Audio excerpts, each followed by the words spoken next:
first sound wasn't in my headphones. It was in the hull. A soft tap under my boots, like a fingernail testing steel from the outside. Then another aft, one frame at a time. I pulled the phones on, and there, it was in the water too, same rhythm, same spacing, keeping pace with a boat doing turns for quiet at 400 feet. Nothing keeps pace with a submarine like that. I logged the time. I never logged what came after. I need to tell this in order, because the tapping wasn't the first wrong thing that night, and if I skip ahead, you'll misread everything after it. I did 11 years enlisted, fast attack boats, Los Angeles class. Sonar technician, second class by the end. People think the job sounds exciting. Mostly, it's hours of black water, sorting shrimp beds from screw noise from a thermal layer, bending a contact into something it isn't. You learn what belongs down there. Being wrong about it can get people killed. This was 1997, Norwegian Sea, an exercise with more acronyms than sleep. I won't give the hull number. Some habits don't retire with you. We ran quiet that watch, red lit, everyone smelling like coffee and hydraulic oil. Near the end of my shift, I picked up something like wet chain dragged across steel. Slow, uneven, too close to be distant traffic. I marked the bearing and waited. It stopped all at once, like it noticed I was listening. I called the chief over. He put my headset on, listened maybe 15 seconds, and gave me the look senior enlisted give 24-year-olds when they think fatigue is talking. He asked for bearing. I gave it. He checked the waterfall, heard nothing useful, told me to keep tracking if it firmed up into machinery. Fair enough. Sonar is full of almosts, but the bearing did something wrong. A real contact drifts, even holding course, because the sea breathes and the layer bends things. This one sat fixed, like a pin pushed through the chart. Then, over about 30 seconds, it swept a clean arc around us with no rise in prop noise, no transient, nothing fleeing ahead of it the way fish flee a predator. Just that dragged metal texture, circling clockwise. 0213, 0214, 0215. At 0216, it passed directly under the keel. Every loose object in sonar gave one small shake. Not enough to alarm the boat. Enough that I felt the deck answer through my boots. There are sounds a boat expects underneath it. Ice, geology if you're somewhere unlucky, your own control surfaces talking through the hull. This had none of that. This had spacing. Tap, 3 seconds, tap, then 2 quick together like knuckles on a door. I slid one ear off the headset and heard it again through the boat itself, fainter but physical, conducted through steel, not water. That's what turned my stomach. Water noise belongs in the phones. Hull noise belongs to everyone standing on the deck. I asked the chief if he felt that. He said, "Felt what?" And then the pattern changed before I had to answer. It walked aft, frame by frame, the way you can tell which compartment a hatch slammed in just by living on a boat long enough. Except this was outside us, running a hand down our ribs from the wrong side. The chief stood up. He'd felt it that time, not in the phones, in the deck. He told me to say nothing and went forward. The captain came down and had us change depth a little, then course 5 degrees, then 5 more. Small corrections, the kind you make when you don't want to say out loud that you're checking whether something is attached to your boat. It stayed with us, not one bearing anymore. In the baffles, then under the stern, then off the starboard bow, without crossing the water between those points the way anything solid has to. A fire control tech leaned into Sonar and asked, too casual, if we were dragging gear. Nobody answered. He looked at our faces and left. At 0229, the tapping became scraping, a slow pressure like a heavy ring drawn around the hull, starting forward and traveling both directions until it met beneath us. The whole boat gave one soft, complaining moan. Intimate, the way a bed frame sounds when weight settles onto it.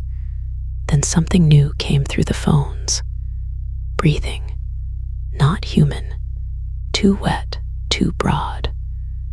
A long inhale full of water, a pause I mistook for the end of it, then an exhale that rattled like pebbles moving through pipe. It was sitting right on our hull line. I've spent years trying to phrase this next part so it sounds less insane. There isn't a version that does. The breathing matched our speed. We were making turns for quiet, then a little more, fast enough that flow noise should have buried anything riding that close to the hull. Instead, it sharpened. I could hear texture in it. Membrane, fluid shifting. A small click at the end of every exhale, like a chamber ceiling shut behind it. The captain ordered all stop. Men who have never ridden a submarine think silence underwater is peaceful. It isn't. When the engines fall away and the boat settles into stillness, every man aboard suddenly remembers exactly how much ocean is sitting on top of him. The breathing kept going for 3 more cycles after we lost headway. Then it moved, not by swimming, not with any propulsive sound at all. It went from directly beneath Sonar to somewhere above the forward compartment in under a second, the way a hand jumps from one side of a drum to the other. Every man in that shack looked up at the same patch of overhead. Something knocked back. Control called away a systems check that had nothing to do with any system. It was a way to move bodies and keep voices level. I stayed in the chair, headphones on, hands damp, the chief beside me with his arms crossed so tight the fabric creaked. Radio asked for a line down to Sonar. Strange by itself. The officer wanted to know if we had a biological classification on the intermittent contact. The chief said negative. A beat too long, and the officer said the captain wanted to know if it repeats. As he said that word, it repeated. Not the taps, not the breathing. A voice carried through the port hull as vibration, and through the hydrophones as a blurred, low shape no human mouth could make, but with structure to it. 2 clusters of sound, a pause, 3 clusters. The same pattern twice. The chief tore the headset off my ear and listened himself. His face changed into something I'd never seen on him before or since. Not fear. Recognition, if that word means anything here. He told the officer, "Do not send that topside." I said it out loud before I could stop myself. It was my own last name, stretched underwater by something with too much throat. By 0317, it was gone. Not faded, gone. 1 second it was on every channel, the next it wasn't, and the ocean opened back into ordinary noise. Distant screws, layer wash, the dull miracle of things making sense again. The captain held a brief afterward, with just enough people in the room to bury a problem. We were told it was an anomalous convergence zone reflection, complicated by hull resonance. That sentence was for the paperwork. Nobody who said it believed it. The chief took my notebook and tore out the page with the times. He said the narrowband recorder had caught nothing actionable. He told me that if anyone asked, I'd tracked uncertain biologics while fatigued. I said there was a voice. He said there wasn't. Then he asked me something I didn't understand for years. Before it said my name, had I been thinking about home? I had. Specifically, my wife asleep with the television on low, a box fan running in the window because the apartment had bad air, rain in the gutter outside. I'd noticed the breathing on the hull because it had started to match that fan.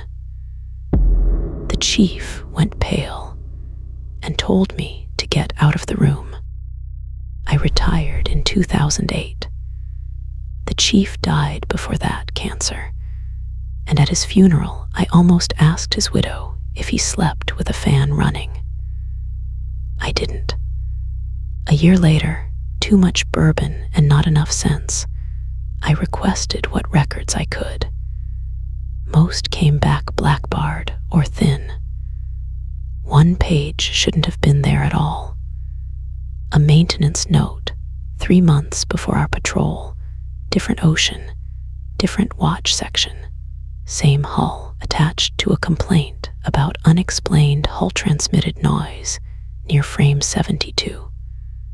One line, unsigned, except by rate and initials. Contact mimicked interior acoustics. Recommend no acknowledgement. Somebody before us had learned the rule the hard way, and I never reported what happened after that brief because I wanted to stay in. That's the truth of it. I went to my rack at 0700. Hadn't slept in 20 hours. The boat warm and stale around the ordinary sounds of men trying not to wake each other. I pulled my curtain shut. From the other side of the steel, inches from my head, something outside the hull breathed once. Slow, wet, like it had finally found the exact compartment I slept in. Subscribe if you want to hear what I found in the declassified audio index.